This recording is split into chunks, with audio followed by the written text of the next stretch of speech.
This video contains news and analysis related to a recent terror attack in Kashmir. The content may include sensitive visuals and discussions that could be distressing to some viewers. Viewer discretion is advised. We strongly condemn all forms of violence and terrorism. The purpose of the content is solely to inform and create awareness based on verified reports. MDH chana masala এখন ছোলা হোক বা বরবটি দানা, সাদা চানা হোক বা কালো, সব রান্নাই হবে অসাধারণ। MDH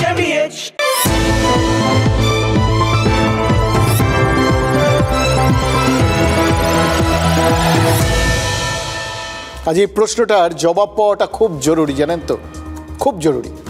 কোন দিকে আমরা, ঠিক কি চাই আমরা, যা চাই তার জন্য যা যা করার দরকার, যা যা সহ্য করার দরকার, আমরা তার জন্য প্রস্তুত তো? এরপর আর কখনো আমরা বলবো না তো, যাহা চাই তাহা ভুল করে চাই, যাহা পাই তাহা চাই না।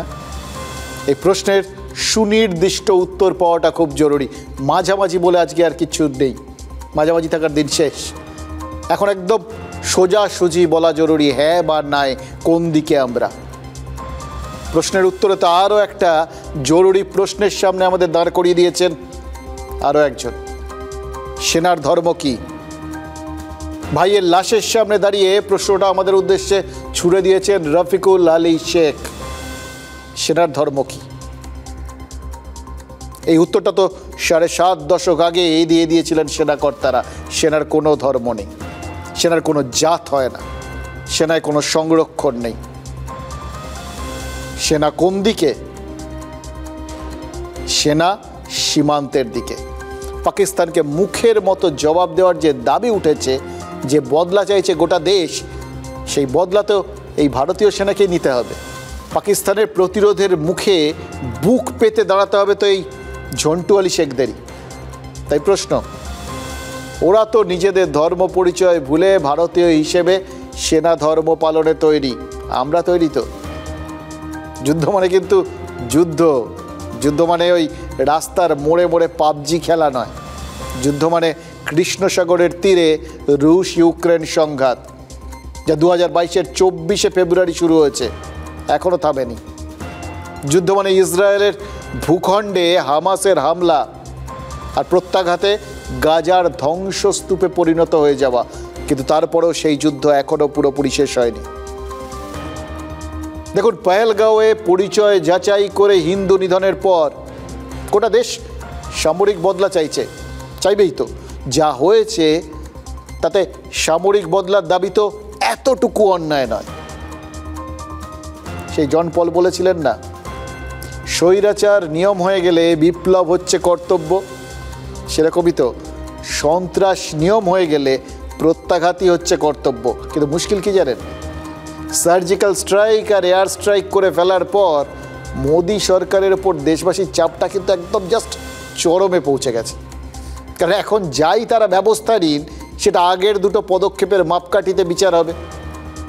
প্রধানমন্ত্রী নরেন্দ্র মোদী বলেছেন যে খুঁজে খুঁজে বের করে এই অপরাধীদের শাস্তি দেওয়া হবে, জঙ্গিদের শেষ জমিটুকুও মাটিতে মিশিয়ে দেওয়া হবে।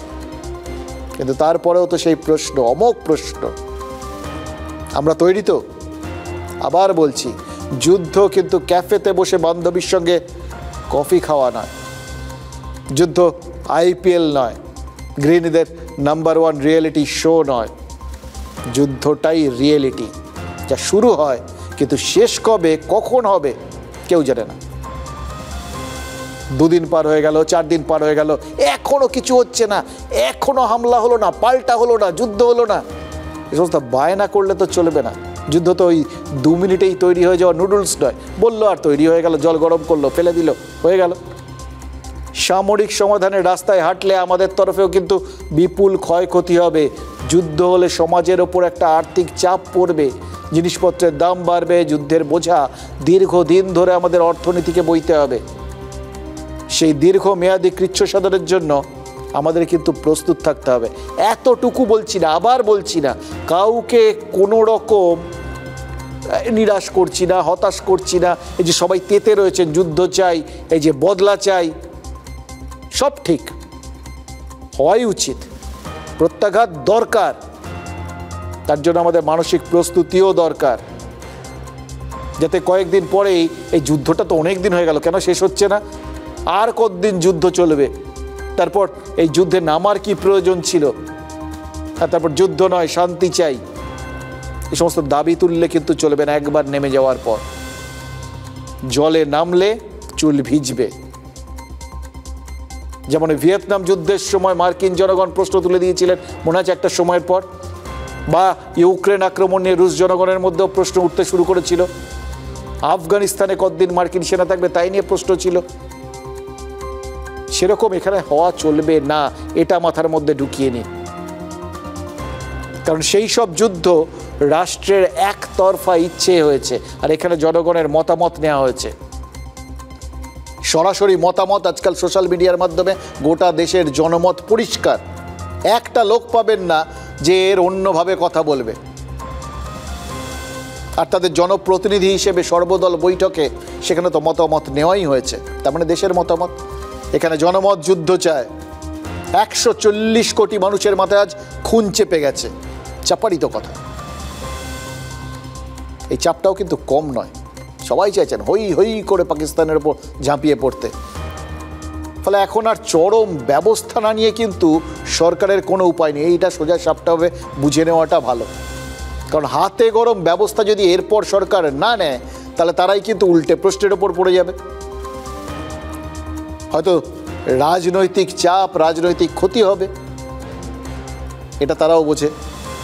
কারণ ইতিমধ্যেই তো পহেলগামে ওই নিরাপত্তাজনিত গাফিলতি নিয়ে প্রশ্ন উঠতে শুরু করেছে। সর্বদল বৈঠকে কেন্দ্র বিভ্রান্ত করেছে বলে অভিযোগ করেছেন তৃণমূল সাংসদ সাগরিকা ঘোষ।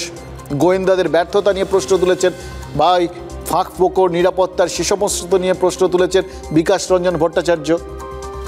আর তেমনই বিজেপির দিলীপ ঘোষ প্রশ্ন তুলেছেন ওমর আবদুল্লার ভূমিকা নিয়ে। মানে এই প্রশ্নগুলো চোর কাটার মতো কিন্তু রাষ্ট্রের জামায় বিধতে শুরু করেছে। গণতান্ত্রিক রাষ্ট্র তো, এখানে বিভিন্ন রাজনৈতিক মতাদর্শ, বিভিন্ন বক্তব্য থাকবে তো। বিভিন্ন দল বিভিন্ন জায়গায় রাজত্ব করছে, থাকবে না? এবং এই ব্যবস্থা নিতে যত দেরি হবে, এই প্রশ্নগুলো কিন্তু তত জোরদার হবে, এটাও এড়ানো যাবে না। ইনফ্যাক্ট যায়নি, কারণ দেশের প্রত্যেকটা কোণাকে নিরাপদ করে তোলার দায়িত্ব রাষ্ট্রের। কিন্তু আবার সেই প্রশ্নটাতে নিয়ে যাচ্ছে আপনাদের। সব বুঝছি, যুদ্ধের ক্ষয়ক্ষতির মুখোমুখি দাঁড়ানোর জন্য আমরা মানসিকভাবে প্রস্তুত তো?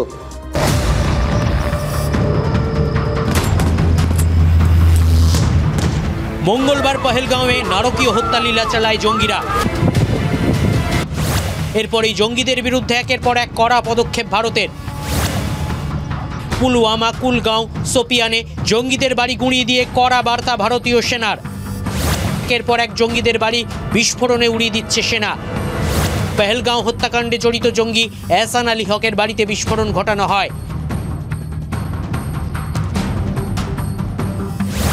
কে এই এহসান আলী হক? পুলওয়ামা জেলার মুরান গ্রামের বাসিন্দা এহসান 2018 সালে বাড়ি ছেড়ে সীমান্ত পেরিয়ে পাক অধিকৃত কাশ্মীরে জঙ্গি প্রশিক্ষণ নিতে যায়। প্রশিক্ষণ শেষে ফিরে আসে উপত্যকায়। কাশ্মীরের সক্রিয় জঙ্গি তালিকায় রয়েছে এহসানের নাম। এহসানের নতুন ও পুরনো দোতলা বাড়ি এবং তার কাকার বাড়ি বিস্ফোরণে উড়িয়ে দেওয়া হয়। গত 24 ঘন্টায় অন্তত 4 জন সন্দেহভাজন জঙ্গির বাড়ি কার্যত গুঁড়িয়ে দিল ভারতীয় সেনা। এই গ্রামের যে বাড়িটা এই মুহূর্তে কার্যত ধ্বংসস্তূপে পরিণত হয়েছে, অন্তত 3টে বাড়ি এহসান আলী হক নামে এক সন্দেহভাজন জঙ্গির বাড়ি। সেনা অভিযান নিয়ে গ্রামের মানুষের মধ্যে কোনো ক্ষোভ নেই। हम इंडियन हैं, इंडियन रहेंगे बस। जो बेगुनाह उधर पहलगाम में मर गए, समझ लो एक इंसान को मारना है, पूरी इंसानियत की जान निकालना है बस। वो भी हमारा भाई है, वो भी हमारे भाई थे, बहन थे।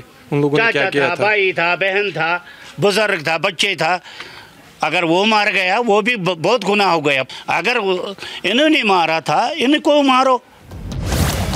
শুধু একটাই আক্ষেপ, জঙ্গিদের বাড়ি গুঁড়িয়ে দিতে গিয়ে আশপাশের নিরাপরাধ দু একটা বাড়িকে গুঁড়িয়ে না দিলেই চলছিল না। ये बुरा है, वापस आने के बाद जब हम घर पे आए थे, हम लोगों ने सब बिखरा हुआ देखा है। सब खिड़कियां विड़कियां शीशे विशे सब टूट गए। अगर एक ने गुनाह किया, चारों को क्या हो गया? জঙ্গির বাড়ি ভাঙতে গিয়ে আরও কিছু বাড়ি ভেঙেছে। দেশের জন্য মুরান গ্রামের ক্ষতি হয়েছে, কিন্তু সেই ক্ষতি কি বৈশরণে জঙ্গি হামলার ক্ষতির চেয়েও বেশি? দেখুন, ওই মুরান গ্রামে যে আরও বেশ কয়েকটা বাড়ি ক্ষতিগ্রস্ত হয়েছে এটা তো দেখলেন, কিন্তু সেই মুরান গ্রামের মানুষদের বক্তব্য শুনলেন? ভারতে ছিলাম, ভারতে আছি, এবং যেটা ঘটনা হয়েছে সেটা আমাদেরই কারুর আত্মীয়র মতো কাউকে খুন করা হয়েছে, ওই যেটা হয়েছে পেহেলগাঁওয়ে বৈশারণে। সুতরাং বুঝতে পারছেন, বৃহত্তর স্বার্থে তারা ক্ষুদ্রতর স্বার্থকে পরিত্যাগ করেছেন। নিজেদের বাড়ি হয়তো খারাপ লাগছে, নিজেদের বাড়ি ঘর ক্ষতিগ্রস্ত হয়েছে, মেপে মেপে তো বাড়ি ওড়ানো যায় না, কিন্তু তারা সেটা স্বীকার করে নিচ্ছেন। খারাপও লাগছে সেটাও বলছেন। আসলে বৃহত্তর স্বার্থে এরকম ক্ষুদ্রতর স্বার্থকে পরিত্যাগ করার জন্য তৈরি থাকতে হবে। তো আমরা তৈরি? আরেকটা ব্যাপার, সেটাও কিন্তু খুব স্পষ্ট করে বলতে হবে। দেখুন, হাতের কাছে সন্ত্রাসবাদী নেই, ভেতরে ভেতরে ক্ষোভ জমছে, সবাই ক্ষুব্ধ, সবার খুব খারাপ লাগছে, শোক, আক্ষেপ, রাগ সব একসাথে মিলেমিশে একাকার হয়ে যাচ্ছে। হাতের কাছে সন্ত্রাসবাদীদের পাচ্ছেন না বলে এগুলো তো জমাট বাঁধা অনুভূতিগুলো বেরোনোর রাস্তা খুঁজছে, তাই প্রত্যেকে হয়তো নিজের মতো করে প্রতিপক্ষ খুঁজে নিচ্ছেন। এখন এটা ধর্মান্ধ প্রক্রিয়ায় কারা ধর্মনিরপেক্ষ তাদের খুঁজে বার করার একটা প্রচেষ্টা শুরু হয়ে গেছে। তাদের প্রতিপক্ষ খাড়া করি, কারা কারা ধর্মনিরপেক্ষ আছে, অ্যাজ ইফ তারাই গিয়ে পেহেলগাঁওয়ে, তারাই গিয়ে ওই বৈশরণে এই অপরাধটা ঘটিয়েছে, তারাই অপরাধী। আর তাতে ধুয়ো দিচ্ছে কে? রাজনীতি। খেয়াল করে দেখুন কত নির্দিষ্টভাবে সেকুলার শব্দটাকে আক্রমণ করা হচ্ছে। সোজা কথায় যেটা ধর্মনিরপেক্ষতা বলে কথায় কথায় পরিচিত, যেটা এতদিন এদেশের গর্ব ছিল, সেটাই লজ্জা বলে দেগে দেওয়া হচ্ছে। এটাই তো স্বাভাবিক, এটাই তো হওয়ার ছিল। তার কারণ যেদিন থেকে রাজনীতি ধর্মকে আশ্রয় করেছে সেদিন থেকেই তো ধর্মের মূল্যায়ন এবং ধর্মনিরপেক্ষতার এরকম মূল্যায়ন হবে, এটাই তো স্বাভাবিক। দেখো, ধর্মান্ধতায় একটা পরিষ্কার বিষয় বুঝে নিন। আমরা দীর্ঘদিন আমরা বাংলার মিডিয়া বা আমরা যারা অনেক দিন হয়ে গেল তো সাংবাদিকতা করছি, আমাদের যতজন চেনা জানা আমাদের সিনিয়র যারা সাংবাদিকতা করেছেন দেখেছি, সহজে কেউ ধর্মের কথা উল্লেখ করতেন না, ধর্ম বিশ্বাসে আঘাত লাগে এরকম কোনো কথা বলতেন না, কোনো রকম উস্কানিমূলক কথাবার্তা বলতেন না, দাঙ্গা শব্দটা উচ্চারিত হতো না, হিন্দু মুসলিম কথাগুলো চট করে উচ্চারিত হতো না। আজকে পরিস্থিতি বদলে গেছে। আজকে যে জায়গায় আমাদের সমাজ, আমাদের রাজনীতি সব কিছু এসে পৌঁছেছে, আমাদের পক্ষেও এই কথাগুলো বলা ছাড়া কোনো উপায় নেই। তাই জন্য কোনো রকম রাগ ঢাক গুড়গুড় করবো না, খুব স্পষ্ট ভাষায় সোজাসুজি বলছি। আজকে ধর্মান্ধতায় শুভবুদ্ধির কোনো জায়গা নেই, যে ধর্মেই হোক। দেখুন, সেকুলার শব্দটা সংবিধানের প্রিয়াম্বেলে রয়েছে, সেকুলার ভারতের পরিচয়। তাই সেকুলার শব্দের বিরোধিতা করা মানে সংবিধানের বিরোধিতা করা। তারা সংবিধান বিরোধী। অবশ্য সংবিধান প্রণেতারা প্রথমে সেকুলার শব্দটা আমাদের সংবিধানে রাখেনি, ভুলে গেছিলেন হয়তো বা প্রয়োজন মনে করেননি। সেকুলার শব্দটা 1976-এ ইন্দিরা গান্ধী ঢুকিয়েছিলেন, তখন এমার্জেন্সি চলছিল। এবার সংসদে ভোটাভুটির মাধ্যমে কিন্তু সেকুলার শব্দটা সংবিধানে অন্তর্ভুক্ত হয়নি। সুযোগ ছিল পরে, 2/3 সংখ্যাগরিষ্ঠতা ছিল, তার মাধ্যমে মানে এইভাবে সংসদে পাশ করিয়ে এটা নেওয়া যেত, যায়নি। সুযোগ থাকলেও ভবিষ্যতে সেটা করে নেওয়ার উদ্যোগও নেওয়া হয়নি, উদ্যোগ নেননি রাজনীতিকরাই। সুতরাং বুঝতে পারছেন, এই ধর্মনিরপেক্ষতার বিষয়টা গোড়ার থেকেই রাজনীতিদের একটু অ্যালার্জি আছে আর কি, আর তাই গোড়াতেই গণ্ডগোলটা থেকে গেছে। বিজেপির কেউ কেউ অভিযোগ করেন যে সেকুলার শব্দটা স্বচ্ছভাবে সংবিধানে ঢোকানো হয়নি, এটা রাজনীতির ধর্ম, অস্বচ্ছতাকে তারা ভালোভাবে বিচার করে দেখতে পারেন। দেখুন, সেকুলার শব্দটার মর্মার্থ নিয়েও তো এরকমই একটা অস্বচ্ছতা রয়েছে, তাই না? ইংরেজি শব্দ সেকুলার, এত বেশি সেকুলার বলছি তার কারণ এটা প্রায় বাংলায় ঢুকে গেছে। সবাই ইউজ করে, কিন্তু ইংরেজি শব্দ সেকুলারের অর্থ যা ধর্ম বা আধ্যাত্মের সঙ্গে যুক্ত নয়, এটাই আক্ষরিক অর্থ। তার মানে কেউ সেকুলার হলে তিনি দুর্গাপুজোর সঙ্গে ফিতে কাটতে পারবেন না, রেড রোডের নামাজে যোগ দিতে পারবেন না, রাম মন্দির বা জগন্নাথ মন্দিরের উদ্বোধন করতে পারবেন না। কি কেলেঙ্কারি বলুন তো। এটা কিন্তু আমাদের রাষ্ট্রপতির ক্ষেত্রে মানা হয়। তার ধর্মাচরণ কখনো প্রকাশ্যে আসে না, ব্যক্তিগত স্তরেই থাকে। অবশ্য সব নেতাই নিজেদের সেকুলার বলে দাবি করেন, কিন্তু মুশকিল কি জানেন, ওই জনসংযোগ আর ভোট ব্যাংক সাজানোর লোভে সবাই সেকুলার শব্দটার মর্মার্থ একটু জাস্ট বদলে নিয়েছেন। এখন তাদের কাছে সেকুলারিজম তার মানে ধর্মহীনতা নয়, ধর্ম নিরপেক্ষতা, সেটারও ব্যাখ্যা নিজের মতো করে করেছেন, তাতেও কোনো ক্ষতি নেই। যদি ধর্ম নিরপেক্ষতাকে এইভাবে দেখেন যে ধর্ম নিরপেক্ষতা মানে নিজের ধর্মকে ভালোবাসা যাবে না, এটা যেরকম নয়, তেমনি অন্য ধর্মকে ঘৃণা করতে হবে সেটাও তো নয়। এটা এইভাবে দেখুন, পরিষ্কার হয়ে যাবে বিষয়টা। নিজের ধর্মে বিশ্বাস রাখুন, নিজের ধর্মকে ভালোবাসুন, কিন্তু অন্যের ধর্ম তার জন্য খারাপ, তাকে আপনার খারাপ বলতে হবে, ঘৃণা করতে হবে, সেটাও তো নয়। তাহলে আপনি ধর্ম নিরপেক্ষ হতে পারলেন না। ঠাকুর রামকৃষ্ণ বলেছিলেন না, যত মত তত পথ। সে একই রকম ভাবে তো আরো প্রাঞ্জল করে দিয়েছিলেন বিষয়টা স্বামী বিবেকানন্দ। সে বিশ্ব ধর্ম মহাসভায় দাঁড়িয়ে বলেছিলেন না, হিন্দুত্ব সব ধর্মকেই সত্য বলে গ্রহণ করে, সেই জন্যেই সেটাই ধর্মনিরপেক্ষতার, সেটাই সেকুলারিজম। সুতরাং বুঝতে পারছেন, যে ধর্ম, যে ধার্মিক মনে করে তার নিজের ধর্ম ছাড়া অন্য ধর্ম খারাপ, অন্য ধর্মকে ভেঙে গুড়িয়ে দেওয়া উচিত, তার সঙ্গে পহেলগাঁওয়ের ওই জঙ্গিদের ধর্ম বিশ্বাসের কোনো তফাৎ নেই।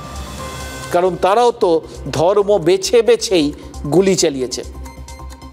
এই মানসিকতাটাই ধর্মীয় মৌলবাদ, সে যে ধর্মেই হোক। এই মৌলবাদী মানসিকতাই সন্ত্রাস। যার মনে চুরি সে চোর, যার মনে সন্ত্রাস সেই সন্ত্রাসবাদী। এই মানসিক সন্ত্রাস যে সম্প্রদায় থাকুক, তাকে প্রাথমিকভাবে রোখার দায়িত্ব নিতে হবে সেই সম্প্রদায়কেই। ঠিক যেরকম ইসলামিক সন্ত্রাসের এই আতঙ্ক রোখার প্রাথমিক দায়িত্ব নিতে হবে মুসলিমদেরই, আর সামগ্রিকভাবে রুখতে হবে গোটা জাতিকে, হিন্দু মুসলিম নির্বিশেষে হাতে হাত মিলিয়ে। তা না হলে কোনো কিছু লাভের লাভ হবে না।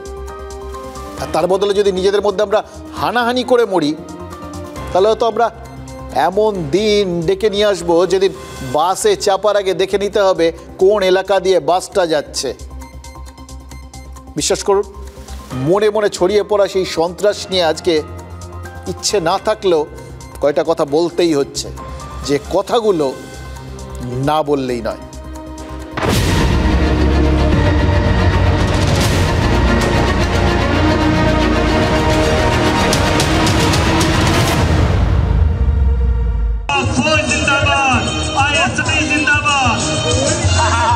इस तरह का इस गर्दन का मुझे लगता है वहां की सरकार को इसका संज्ञान लेना चाहिए और इसके खिलाफ केस रजिस्टर करना चाहिए और इस को अरेस्ट करना चाहिए और वहां से पर्सोना नॉन ग्राटा करके निकाल देना चाहिए।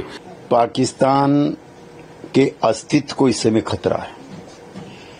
राष्ट्रवाद के, नकली राष्ट्रवाद के नारे लगा करके वो अपने जनमानस को आंदोलित करना चाहते हैं, ये उसी प्रक्रिया का हिस्सा। अगर वो इस लेवल पे डिसेंड कर जाए, ये स्टेट स्पॉन्सर्ड टेररिज्म है, समझे ना। ये कोई इंडिविजुअल नहीं है किसी की मुझे आपसे नाराजगी और हमारी कोई आपस में कोई मिसअंडरस्टैंडिंग है, उसमें कुछ हिंसा हो गई, नहीं। দেখুন, ক্রিয়ার প্রতিক্রিয়া দুটোই তো দেখিয়ে দিলাম। এবার ঘটনাটা বলি। লন্ডনের পাক দূতাবাসে কাল বিক্ষোভ দেখাচ্ছিলেন ভারতীয়রা, তাদের হাতে ছিল জলের বোতল। মানে ওই সিন্ধু জল চুক্তি রদ করে দেওয়া হয়েছে না, বুঝিয়ে দেওয়া হচ্ছিল তোমাদের শুকিয়ে মারব। আর পাল্টা পাকিস্তানিরা অভিনন্দন বর্তমান আঁকা পোস্টার নিয়ে হাজির হয়েছিল। তারা হয়তো ভুলে গেছিল অভিনন্দন তো আমাদের লজ্জা নয়, আমাদের গর্ব। মনের মতো কিছু করতে পারেনি আর কি, যা মনে হয়েছে দিয়েছে, যা হয় এটা হয়।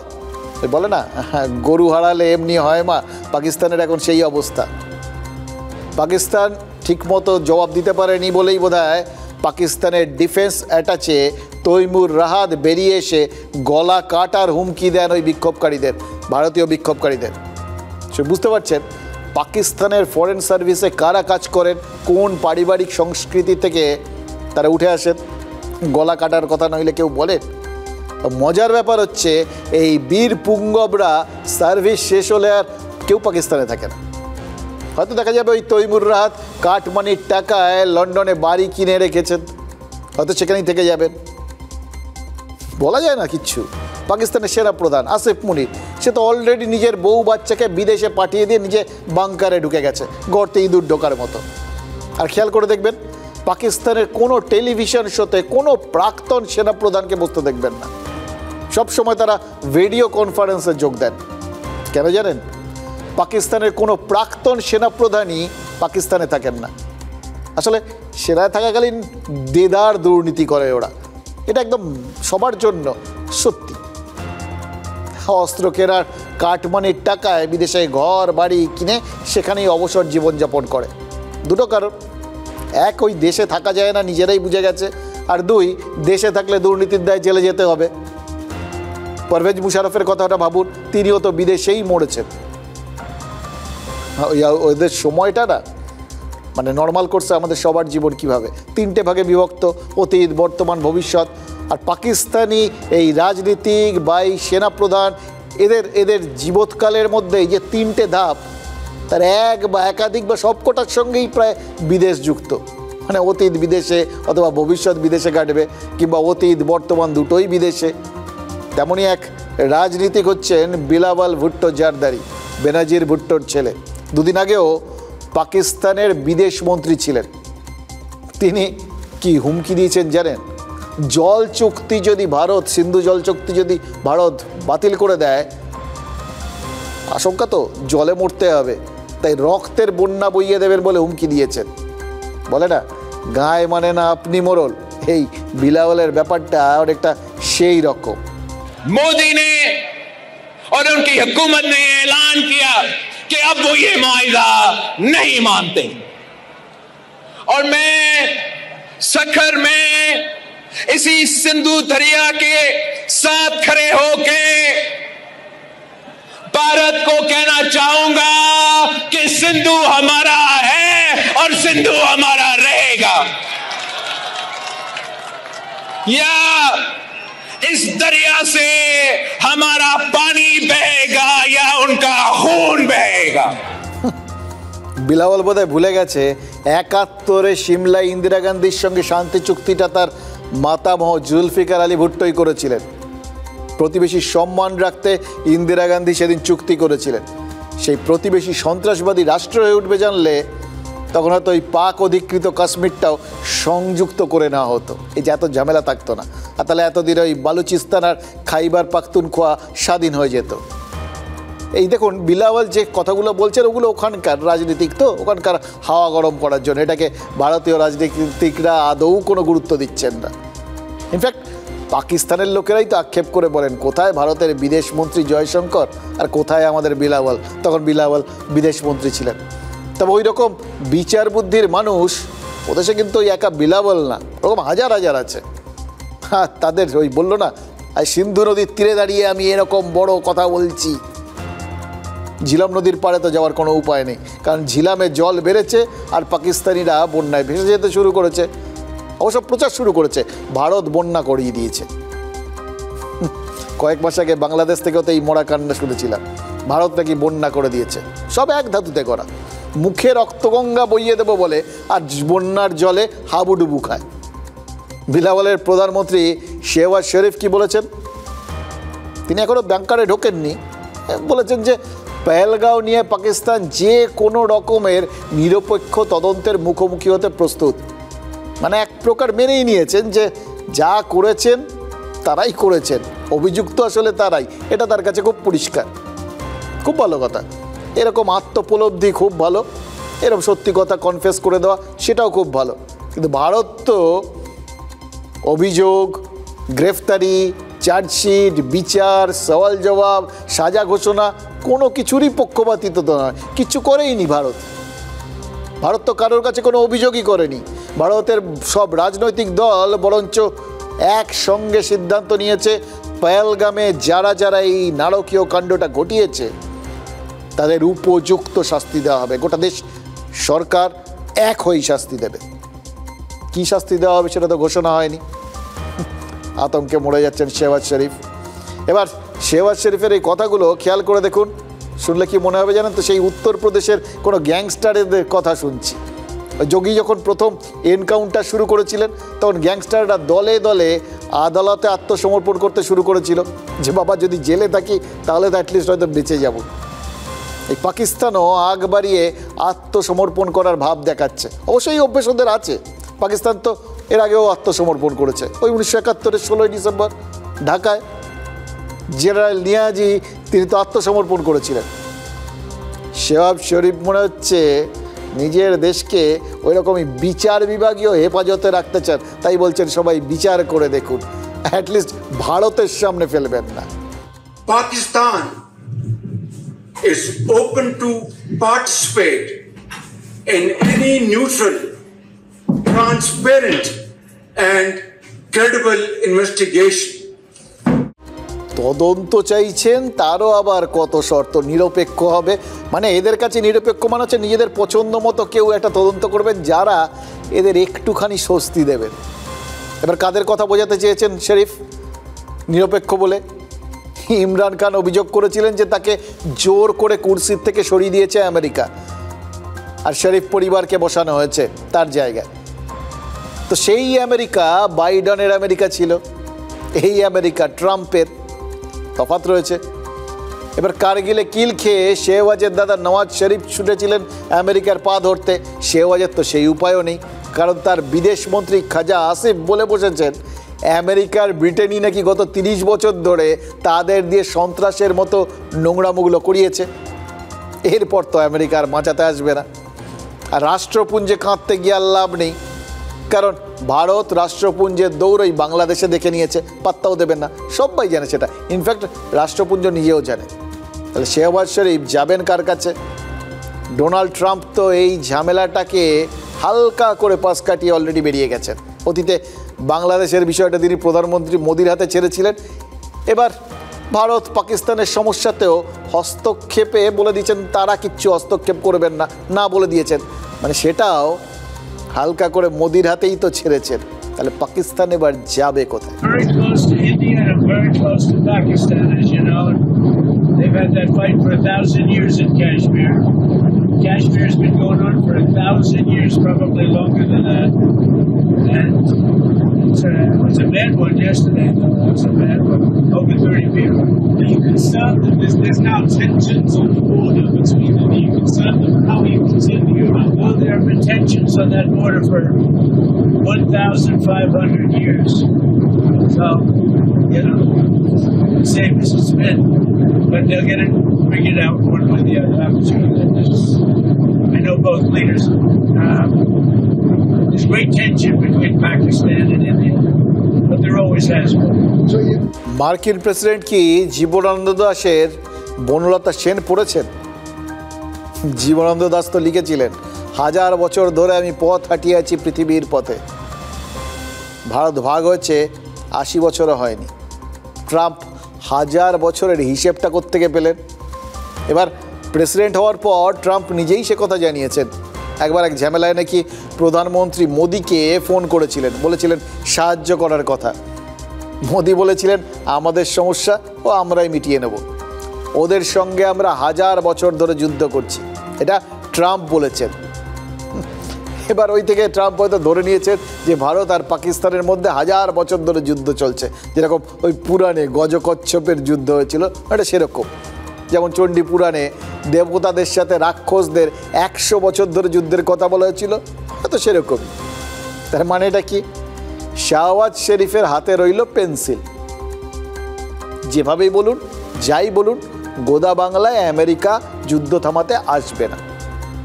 এবার সংসদে জঙ্গি হামলার পর অপারেশন পরাক্রম করেছিল ভারত, সেবার আমেরিকা হস্তক্ষেপ করেছিল। 1971 যুদ্ধের শেষ লগ্নে বঙ্গোপসাগরে ওই নৌবহর পাঠানোর কথা ভেবেছিল আমেরিকা। 1965-তে পাকিস্তানকে প্যাটন ট্যাঙ্ক দিয়েছিল তারা। প্রত্যেকবারই পাকিস্তান হেরেছে। আমেরিকার F-16E সেটা পাকিস্তানের ওই সেনাবাহিনীতে রয়েছে, কিন্তু এই বর্তমানকালেই সেগুলোকে MiG-29 দিয়ে গুলি করে নামিয়ে দিয়েছিলেন। তারপর থেকেই বোধহয় পাকিস্তানকে আর যুদ্ধের সময় কোনো সাহায্য না করার সিদ্ধান্ত নিয়েছে আমেরিকা, কারণ তাদের অস্ত্রশস্ত্রের এরকম বদনাম করে দিচ্ছে, এরপর তাদের মার্কেট খারাপ হয়ে যাবে।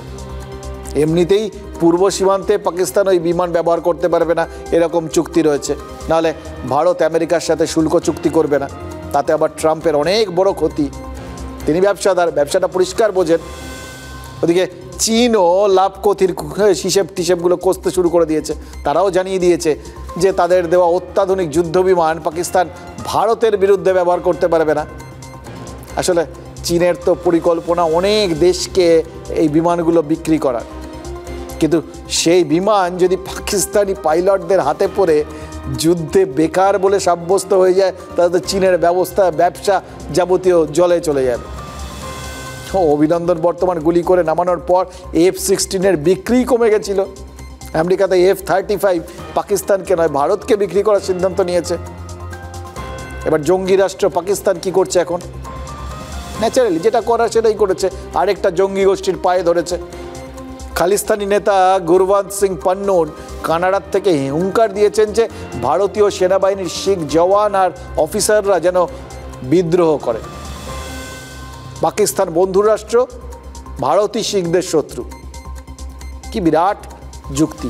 যে ব্যক্তি কানাডায় বসে নিরাপদ বোধ করে না, বুলেট প্রুফ জ্যাকেট পরে জিম করতে যায়, সে আবার শিখদের উস্কানোর সাহস দেখায়। ভাবা যায়?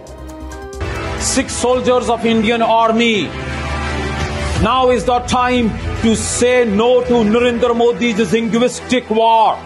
Do not fight against Pakistan. Pakistan is not your enemy.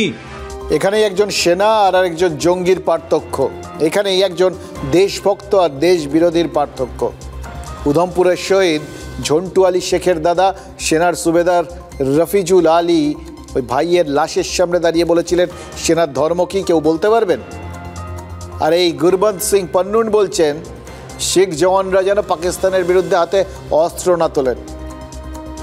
ভাবুন, ভারত সরকার যাকে জঙ্গি বলে ঘোষণা করেছে সেই লোকটা ফুসলচ্ছে পাকিস্তানের বিরুদ্ধে যাতে এই শিখ সৈনিকরা হাতে অস্ত্র না তোলে। এবার এই কথা বলে পান্নুন আসলে কি চাইছে জানেন? পরিস্থিতির সুযোগ নিতে চাইছে। পাকিস্তানের প্রতি পীড়িত দেখিয়ে খালিস্তানি আন্দোলনকে ফের উস্কে দেওয়ার চেষ্টা করছে। আসলে দেশ যখন একটা কঠিন সময়ে দাঁড়িয়ে, যখন ইসলামিক সন্ত্রাসের মোকাবিলা করতে দেশ কড়া পদক্ষেপ করছে, তখন শিখ সন্ত্রাসের নিভন্ত চুল্লিতে পাকিস্তান যাতে জ্বালানি সরবরাহ করে তার চেষ্টা করছে এই লোকটা, এই খালিস্তানি পান্নুন। অনেকটা ওই চোরে চোরে মাস্তাতো ভাইয়ের মতো জঙ্গি আর জঙ্গি রাষ্ট্রের এই পীড়িতের উদাহরণটা কিন্তু জাস্ট এই একটা নয়, আরও উদাহরণ রয়েছে। আর সেই উদাহরণটা অবশ্য পান্নুনের মতো সার্কাস নয়, বরং একটু সিরিয়াস। ওই পহেলগাঁও হামলায় পাক জঙ্গিরা ছিল এটা তো পরিষ্কার, স্থানীয় জঙ্গিরাও তাদের সাথে ছিল। এই পহেলগাঁও হামলার পরিকল্পনায় লস্কর বা জৈশের মতো জঙ্গি সংগঠন যেমন ছিল, তেমনই পাক সেনাপ্রধান আসিম মুনির ছিলেন। একথা তো ওই পাকিস্তানিরাই বলছে, শুনেছিলেন তো আদিল রাজার বক্তব্য। আর নয়তো রেজিস্ট্যান্স কাশ্মীরের মতো পাক জঙ্গিদের এখানকার যে শাখা টাকাগুলো রয়েছে তারা বলে দিচ্ছে। কিন্তু এই সব কিছুর পেছনে, মানে এদের সবার ওপরে যে হামাস রয়েছে, মানে ওই প্যালেস্টাইনের জঙ্গি গোষ্ঠী, ভারতীয় গোয়েন্দাদের এই সন্দেহটা দানা বেঁধেছে। এবং এই সন্দেহ যদি সত্যি হয়, সেটা কিন্তু আমাদের দেশের জন্য সত্যিই একটা নতুন চ্যালেঞ্জ। 7 অক্টোবর 2023 ইসরায়েলের দক্ষিণ অংশে যে জায়গাগুলোয় লাল বিন্দু জ্বলজ্বল করছে, সেই 9টা জায়গায় হামলা চালিয়েছিল হামাস। গাজা স্ট্রিপ থেকে প্রথমে মিসাইল হামলা, তারপর ইসরায়েলের মাটিতে ঢুকে পড়েছিল প্যালেস্তিনীয় জঙ্গিরা। তারপর হামাসের হাতে প্রাণ হারান 1200-র বেশি মানুষ, পণবন্দী হন 205 জন।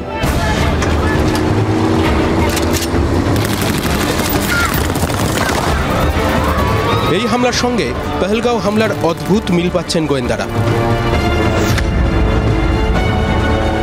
মিল হামলার ধরনে। ইসরায়েলের পর্যটন কেন্দ্রে হামলা হয়েছিল। হামলা হয়েছে পেহেলগাঁওয়ের মিনি সুইজারল্যান্ড বলে পরিচিত বৈশরণে। হামাস জঙ্গিরা এক একটা শহর, পর্যটকে ভরা সুন্দর শহরগুলোকে কার্যত ধ্বংসস্তূপে মৃত্যুপুরীতে পরিণত করেছিল। TV9 বাংলা ছিল ইসরায়েলে। গাজার বাসিন্দাদের যে আলটিমেটাম দেওয়া হয়েছিল, গোটা এলাকা ফাঁকা করে দেওয়া। TV9 বাংলা আছে পেহেলগাঁওয়ে। বৈশরণ উপত্যকায় পৌঁছে সেখানকার হত্যালীলা যেখানে সংগঠিত হয়েছে সেই জায়গাটা দেখার পর আমার স্মৃতিতে টাটকা হয়ে উঠেছে 2023 সালের অক্টোবর মাসে ইসরায়েলের দক্ষিণ অংশে আসকালান, সেদ্রাত শহর, যেগুলো একেবারে গাজার সীমান্তবর্তী শহর, সেখানে যে হত্যালীলা সংগঠিত হয়েছিল সেইখানে। মিল আরও আছে। বৈশরণে হামলাকারী জঙ্গিদের সঙ্গে ছিল গোপ্রো ক্যামেরা। হামলা এবং বেছে বেছে হিন্দুদের খুন করার ভিডিও তুলেছিল জঙ্গিরা। ঠিক যেভাবে হামলার খুঁটিনাটি এতদিন ক্যামেরাবন্দি করতে দেখা গেছে হামাসকে। ভারতীয় গোয়েন্দারা কিন্তু কোনোভাবে মনে করছেন এর পেছনে হামাসের ব্লুপ্রিন্ট থাকতে পারে। এই সম্ভাবনা আরও জোরালো হচ্ছে, তার কারণ এই বছর ফেব্রুয়ারি মাসে 5 তারিখ পাক অধিকৃত কাশ্মীরে জৈশ লস্কর যে ক্যাম্পগুলো রয়েছে, যে লঞ্চ প্যাডগুলো রয়েছে, সেখানে ISI এবং পাক শাসকদের উপস্থিতিতে হামাসের শীর্ষ নেতৃত্ব তারা বৈঠক করেন। 5ই ফেব্রুয়ারি পাকিস্তানে হামাসের কয়েকজন শীর্ষ নেতা পৌঁছয়। পাক অধিকৃত কাশ্মীরের লস্কর ও জৈশের ক্যাম্পে যায় তারা। হামাস নেতারা পিওকের জঙ্গি লঞ্চ প্যাডে ট্রেনিং দেয়। হামাসের ট্রেনিংপ্রাপ্ত জঙ্গিরাই কি পেহেলগাঁও হামলায়? এই সম্ভাবনা উড়িয়ে দিচ্ছেন না দেশি বিদেশি প্রতিরক্ষা বিশেষজ্ঞরাও। October 7th, 2023, Hamas attack on Israel.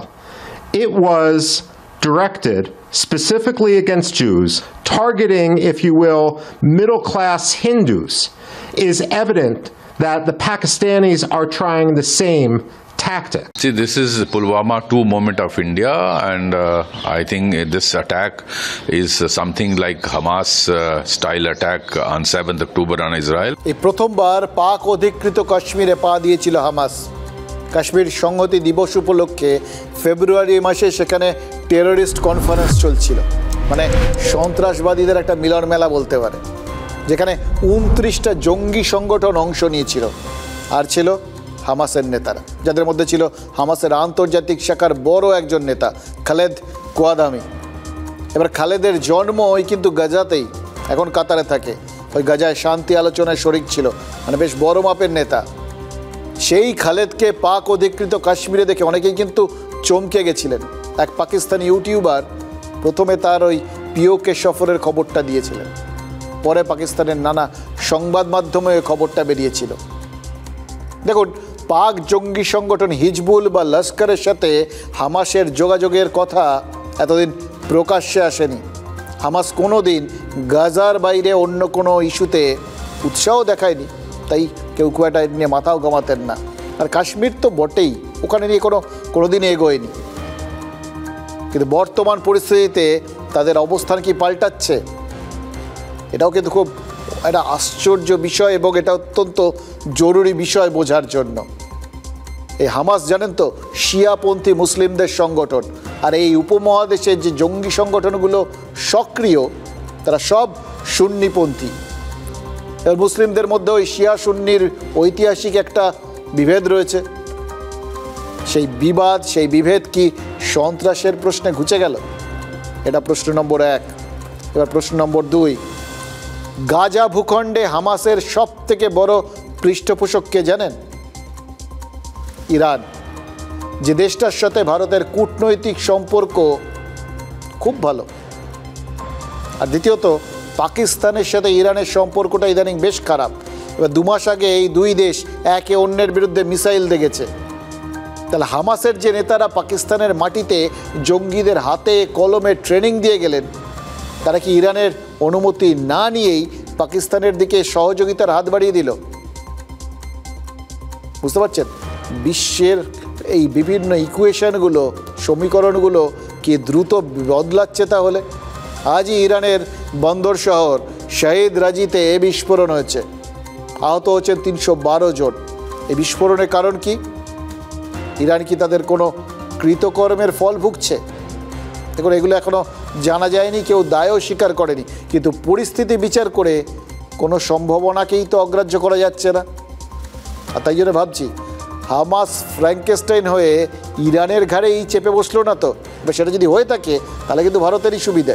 ইতিমধ্যেই মুসলিম বিশ্বের অধিকাংশ দেশ ভারতের পাশে দাঁড়িয়েছে, গোটা আরব দুনিয়া আমাদের পাশে, বা তার বাইরে যে কটা দেশ এখনও অবস্থান পরিষ্কার করেনি তাদের মধ্যে ইরান রয়েছে।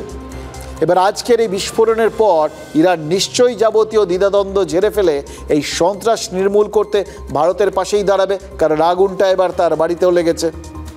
আর তাতে পাকিস্তানের ওপর আরও চাপ বাড়বে। এমনিতেই যথেষ্ট চাপে রয়েছে ইসলামাবাদ, চাপ কি আর কম পড়িয়াছে?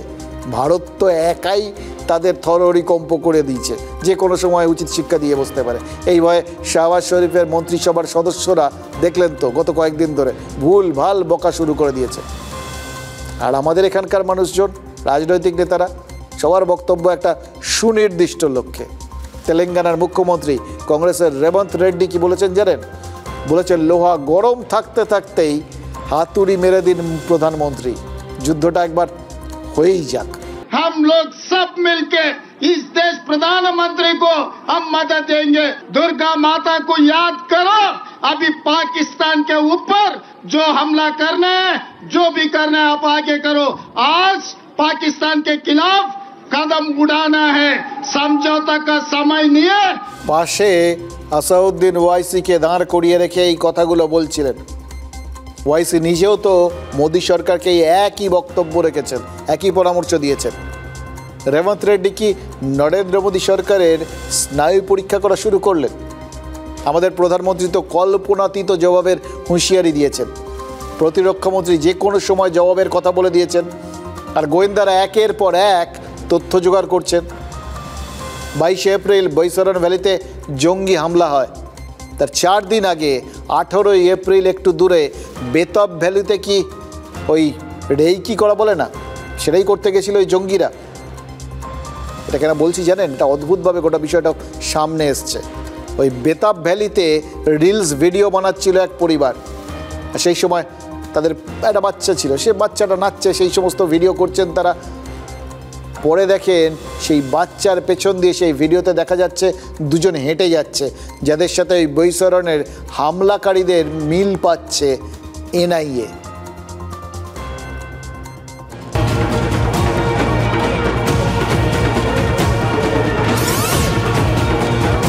जो है टीवी में मीडिया में छोड़ने के बाद उसमें से दो जो टेररिस्ट थे उनके फेसेस हमको एकदम ऐसा लगा कि हमने इनको कहीं ना कहीं देखा है। ये देखने के बाद मेरी वाइफ से मैंने जब बात किया, उसने भी बोला कि हाँ ये 2 जन को हमने कहीं ना कहीं देखा है। तो हम लोग ने जो है जितने हमारे पास वीडियोस थे, जितने फ़ोटोज़ थे पहलगांव के, बेताब वैली के, पूरा हम लोग ने चेक करने के बाद जो है, जैसा मैंने कहा मेरे बच्ची का जो हमने रील्स के लिए वीडियो शूट किया, उस वीडियो के अंदर जो है ये दोनों टेररिस्ट क्रॉस करते हुए दिखा है। अब उसके जितने फ़ोटोज़, उसके जो उनके बॉडी लैंग्वेज थे जो थे, वो सारे देखने के बाद हमको 100% लगता है कि ये वही टेररिस्ट थे जो कि 18 तारीख को बेताब वैली में जो है उन लोग जो भी उनके अंजाम देने के लिए या वहाँ का जो एनवायरनमेंट स्टडी करने के लिए वहाँ पे थे। আপনাদের বলছিলাম না আজকে এই না বললেই নয় একটা বড় খবর দেবো, এটা TV9 নেটওয়ার্কের এক্সক্লুসিভ। দেখুন, বৈসরণ উপত্যকায় হামলার পর জঙ্গিরা কোথায় কোথায় যেতে পারে, কোথায় কোথায় লুকিয়ে থাকতে পারে, সেটা যেরকম গোয়েন্দাদের কাছে গুরুত্বপূর্ণ, তেমনই তো হামলার আগে জঙ্গিদের গতিবিধি কোথায় কোথায় ছিল সেটা যদি ট্র্যাক করা যায় তাহলে স্থানীয় স্তরে যে সমস্ত স্লিপার সেলগুলো রয়েছে সেগুলোকে খুঁজে বের করা কঠিন হবে না। এবার আজই কেন্দ্রীয় গোয়েন্দারা কিন্তু একটা তালিকা দিয়েছেন, তাতে দেখা যাচ্ছে কাশ্মীরে অন্তত 14 জন জঙ্গি এই মুহূর্তে সক্রিয়, সেই জঙ্গিদের ছবি প্রকাশ করা হয়েছে। এই পরিস্থিতিতে যদি এই বেতাব ভ্যালিতে 18 তারিখে তোলা ভিডিওতে সত্যি ওই জঙ্গিরা ক্যামেরাবন্দি হয়ে থাকে, তাহলে বুঝতে পারছেন তো অনেক দিন আগের থেকেই পহেলগাঁও বা তার আশেপাশের ওই সুযোগের অপেক্ষায়, তার মানে তারা অপেক্ষা করছিল, নাকি বৈসরণের ধাঁচেই তারা হয়তো ভেবেছিল আগে অন্য কোথাও হামলা করবে। এই উত্তরগুলো চাই, কারণ এই সমস্ত বিন্দুগুলোকে জুড়েই তো সিন্ধু হবে, আর সেই সিন্ধু সমান প্রমাণ পাকিস্তানের বিরুদ্ধে আমাদের হাতিয়ার হবে, যে হাতিয়ার কতটা বড় কতটা জোরদার হবে তার কোনো আন্দাজ পাচ্ছে না পাকিস্তান। ইনফ্যাক্ট ভারতের হাতিয়ার সেটা তারা বুঝে উঠতে পারছে না, ঘাবড়ে গিয়ে পিওকেতে তারা ভিড় বাড়াচ্ছে, মানে পাক অধিকৃত কাশ্মীর, সেখানে তারা জঙ্গি আর পাক সেনাকে জড়ো করছে। এটা অবশ্য স্বাভাবিক, কারণ পাক সেনা আর জঙ্গির মধ্যে কোনো ফারাক নেই। ওদের ভাবসাব দেখে মনে হচ্ছে ভারত যে পাক অধিকৃত কাশ্মীর নিয়ে এবার একটা এসপার ওসপার করেই ফেলবে, এটা কিন্তু পাকিস্তান মোটামুটি ধরে নিয়েছে, ইসলামাবাদ সম্ভবত ধরেই নিয়েছে। ভারত হাত বাড়ালে তারা ওই পিওকে আর বাঁচাতে পারবে না। একটা বিরাট উদ্বেগ তাদের, আনলিমিটেড আতঙ্ক পাকিস্তানের। দেখুন, ভারত যা যা করার করে চলেছে, কিন্তু আলটিমেট কি করবে পাকিস্তান আন্দাজ করতে পারছে না। অবশ্য আমরা আপাতত ভারত কি করছে সেগুলো আপনাদের সামনে তুলে ধরছি। TV9 বাংলা পহেলগাঁও অ্যাটাকের পরদিন থেকেই কিন্তু ঘটনার ভর কেন্দ্রে পৌঁছে গেছিল। আমাদের প্রতিনিধিরা পহেলগাঁও থেকে পিওকে সব জায়গায় সবার আগে পৌঁছচ্ছে, ঘটনাস্থল থেকে যা দেখছে তা আপনাদের দেখাচ্ছে। হ্যাঁ, পাকিস্তান অবশ্য এই রিপোর্ট দেখে খুব একটা লাভের কড়ি গুনতে পারবে না, কারণ দেশের স্বার্থেই স্ট্র্যাটেজিক যে বিষয়গুলো সেগুলো আমরা গোপন রাখছি, সেটুকুই দেখাচ্ছি, যেটুকু দেখালে কোনো অসুবিধা নেই। সেনা অভিযান চলছে, ছাড় পাবে না একজন জঙ্গিও। বৈশরণে জঙ্গি হানার ভর কেন্দ্রে আগেই পৌঁছেছিল TV9 বাংলা। উপত্যকার সেই রক্তাক্ত জায়গা। শুধু পহেলগাঁও নয়, TV9 পৌঁছে গিয়েছে উড়ি সেক্টরের কাছেও। পহেলগাঁও থেকে প্রায় 200 কিলোমিটার দূরে পাক অধিকৃত কাশ্মীরের সামনে। ভারত পাকিস্তান সীমান্তে উত্তেজনা কার্যত চরমে। সেই সময় সব থেকে সেন্সিটিভ জায়গার নাম হচ্ছে উড়ি, এবং ঠিক সেই জায়গার যাত্রাপথে এই মুহূর্তে আমরা দাঁড়িয়ে রয়েছি। ঝিলম নদী, নদীর ওপারে ওই যে দেখা যাচ্ছে ওটা পাক অধিকৃত কাশ্মীর। উড়ি সেক্টরের এই অংশ দিয়েই পাকিস্তানের জঙ্গিরা ঢোকার চেষ্টা করে থাকে। পহেলগাঁও হত্যাকাণ্ডের 24 ঘন্টার মধ্যেও প্রথমবার এখান থেকেই অনুপ্রবেশের চেষ্টা করেছিল পাক জঙ্গিরা। 2 জঙ্গিকে নিকেশ করে ভারতীয় সেনা।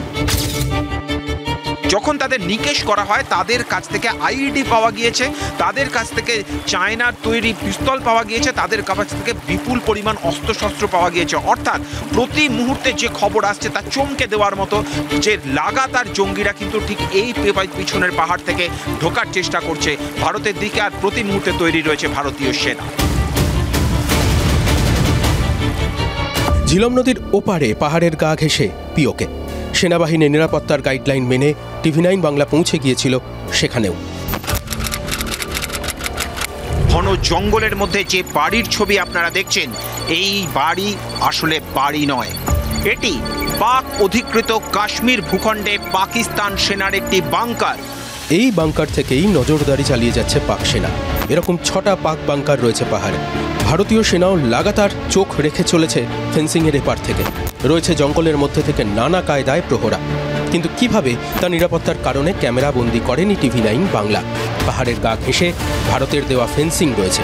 পাক বেস ক্যাম্প থেকে রাতের অন্ধকারে এই ফেন্সিং টপকানোর চেষ্টা করে জঙ্গিরা, তাই এখানকার নিরাপত্তার সর্বোচ্চ পর্যায়ে। পাহাড়ের গভীর জঙ্গলের মধ্যে যা খালি চোখে বা ক্যামেরার চোখে ধরা পড়ছে না, তা হচ্ছে প্রতি মুহূর্তে পাক সেনা তারা নজরদারি চালাচ্ছে, এবং তাদের প্রত্যেকের হাতে রয়েছে বন্দুক। আমরা যখন কথা বলছি আমাদের দিকেও দূরবীন এবং বন্দুক তাক করে রেখেছে তারা, ফলত যে কোনো সময় যে কোনো রকম অপ্রীতিকর পরিস্থিতি ঘটতে পারে। সব রকম পরিস্থিতির জন্য প্রস্তুত ভারত। ওদিকে বিকেল শেষ হয়ে আসছে, রাত নামলেই পাক সন্ত্রাসীদের আনাগোনা বাড়ে পিওকেতে। তাই নিরাপত্তার স্বার্থেই পিছিয়ে আসতে হলো আমাদেরও। সেনাবাহিনীর সোর্স মারফত খবর মিলল, যে অংশে আমরা রয়েছি ঠিক তার উল্টো দিকে, যেখানে আমাদের ক্যামেরা কোনোভাবেই পৌঁছানো সম্ভব নয়, কারণ সেই জায়গাটি পাক অকুপায়েড কাশ্মীর। এই ফেন্সিংয়ের ওপারে পাহাড়ের ঠিক এই অংশের সম্পূর্ণ বিপরীত দিকে ক্রমশ ধীরে ধীরে জমায়েত বাড়াচ্ছে পাক সেনা। এই জমায়েতের কারণ ভয়, এই জমায়েতের কারণ উদ্বেগ। ভারতের প্রস্তুতিতে কুল কিনারা পাচ্ছে না পাকিস্তান, তাই পিওকেতে দিশাহারা পাকিস্তানের আর্তনাদ চলছে, যে আর্তনাদ প্রতি সেকেন্ডে মেপে রাখছে আমাদের দেশ। দেখুন, দেশের সরকার ধাপে ধাপে এগোচ্ছে, এক পা এক পা করে। রাজ্যের সরকারও এগোচ্ছে এক পা এক পা করে। এটাই তো যুক্তরাষ্ট্রীয় কাঠামো, তাই না? একসঙ্গে কাঁধে কাঁধ মিলিয়ে কাজ করবে দেশের সরকার আর রাজ্যের সরকার। দেখুন, কেন্দ্রীয় সরকার পাকিস্তানকে জবাব দিতে এগোচ্ছে, বাংলার সরকারের ব্যাপারে কেন্দ্রের পাশে। কিন্তু এটা ছাড়াও রাজ্য কিন্তু আরেকটা ব্যাপারে এক পা করে এগিয়ে যাচ্ছে। চারিদিকে একটা যুদ্ধ আবহ, বাংলাতেও তো একটা যুদ্ধ একটা পরিস্থিতি ছিল, তার মধ্যে এই এগিয়ে যাওয়ার কাজটা চলছে। আমরা পহেলগাঁও থেকে পিওকে সব জায়গায় পৌঁছে আপনাদের খবর দেখাচ্ছি, আর বাংলায় সরকার এরকম ধাপে ধাপে এগিয়ে যাওয়াটা দেখাবো না, এটা হয় নাকি? গত দুদিন পরপর দুই ধাপে সরকার এগিয়ে গেছে, মানে অস্বস্তিকর জায়গা কাটিয়ে স্বস্তির দিকে এগিয়ে গেছে। গতকাল এসএসসি ভবনের সামনে আন্দোলন স্থগিত হয়েছিল, আজ গ্রুপ সি আর গ্রুপ ডি চাকরিহারাদের সম্ভাব্য আন্দোলনটাও স্থগিত হয়ে গেল। এসএসসি ভবনের সামনে যোগ্যদের পাশাপাশি অযোগ্যরা বসে পড়েছিল, আসলে বসানো হয়েছিল, যার ফলে গণ্ডগোল। শিক্ষকরা ভাবলেন এর লোকে কী ভাববে যে আমরা শিক্ষকরাই নিজেদের মধ্যে গণ্ডগোল করছেন, ফলে আন্দোলন উঠল, আন্দোলনে ইতি। এই বসানোর ব্যাপারটা অনেকটা ওই ডামি ক্যান্ডিডেটের মতো। দেখবেন ভোটের সময় নিজের দলের প্রার্থীকে সুবিধা করে দিতে দল থেকে এই ডামি ক্যান্ডিডেট দাঁড় করানো হয়। এসএসসি ভবনের আন্দোলনেও তেমন ডামি আন্দোলনকারী বোধহয় বসিয়ে দেওয়া হয়েছিল। আসলে সব দলেরই সমর্থক ছিল, কিন্তু ব্যাপারটা তাই হলো আলটিমেটলি। আর আজ ডামি ক্যান্ডিডেট না হলেও দামি একটা কোথাও পথে নামিয়ে দেওয়া হলো ওই সিডি চাকরি হারাতে। ফের একটা ভাতাটাই কিন্তু এই মুহূর্তে বাংলার সবচেয়ে দামি পথ, দামি ওষুধ। এই পথে হাঁটলে হাড়ি চড়বে, না হাঁটলে ধর্নাতলায় বসে চোখের জল ফেলতে হবে। চয়েস আর অপশান দুটোই আপনার। সি এর জন্য 25,000 আর ডি এর জন্য 20,000 টাকা মাসিক ভাতা ঘোষণা করে দিলেন মুখ্যমন্ত্রী। এবার মুখ্য সচিবের সাথে মিটিংয়ে বসেছিলেন চাকরিহারা, সেখানে মুখ্যমন্ত্রী ফোন করে অপশানটা দিয়ে দিয়েছেন। মানে বুঝতে পারছেন, আর যদি না মানেন এই অপশান, তাহলে আপনার আমও গেল, ছালাও গেল। সুপ্রিম কোর্ট তাও শিক্ষকদের ডিসেম্বর অবধি অপশান দিয়েছিল। সিআরডি তো তাদের তো কোনো অপশান ছিল না, তাদের অপশানেও ছিলেন না, অনশনেও ছিলেন না। তাই বোধহয় মানবিক সরকারের প্রতি কৃতজ্ঞতা ছাড়া আর কিছু দেওয়ারও নেই। আর 5,000 টাকা যদি বাড়তো, এটা একটু দরদাম করার চেষ্টা করেছিলেন মিটিংয়ে ওই চাকরিহারারা, একটা দামোদরের মতো শোনাচ্ছিল। এবার ওই দরদামের ক্ষেত্রে তো আপনারা জানেন, বেশি দরদাম করলে দোকানদাররা বলে দেয় নিলে নাও, নয়তো অন্য দোকানে যাও।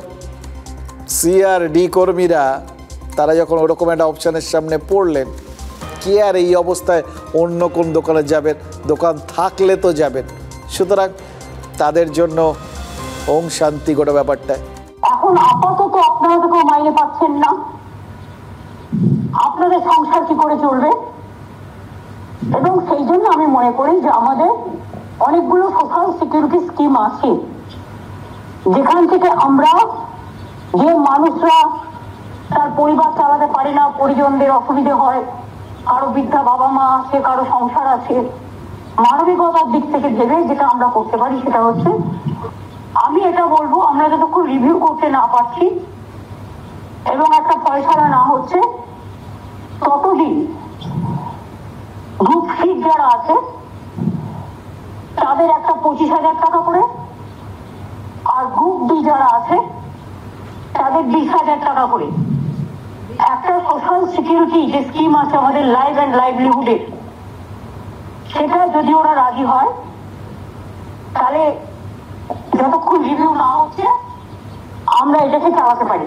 দেখুন, মুখ্যমন্ত্রী চাকরিহারাদের 3টে ইম্পর্টেন্ট কথা বলেছেন এটা ছাড়া।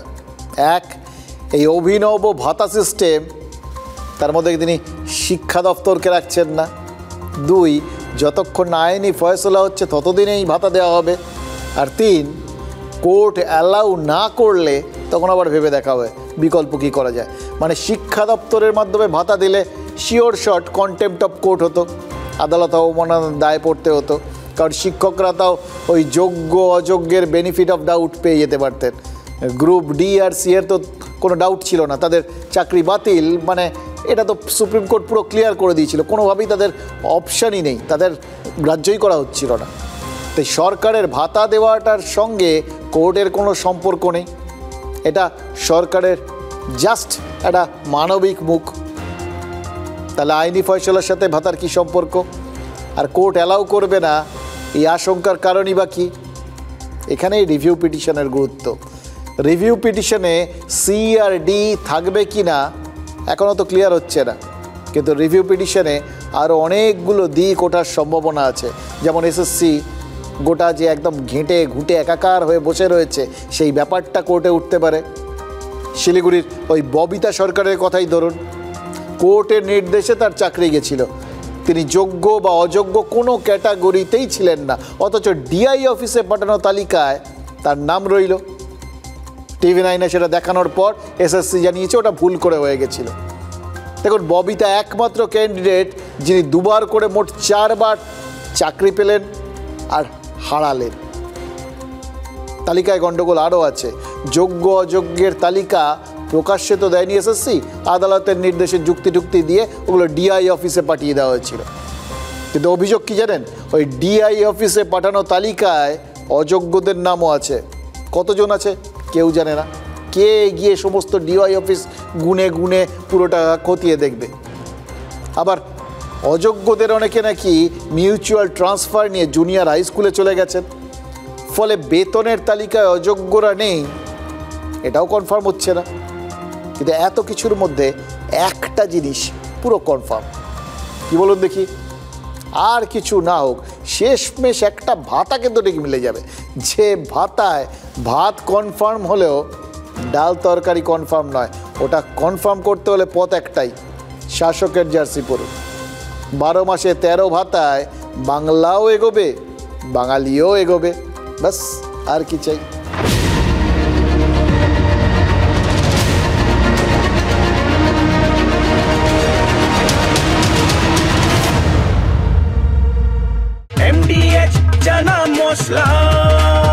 এখন ছোলা হোক বা বরবটি দানা, সাদা চানা হোক বা কালো, সব রান্নাই হবে অসাধারণ।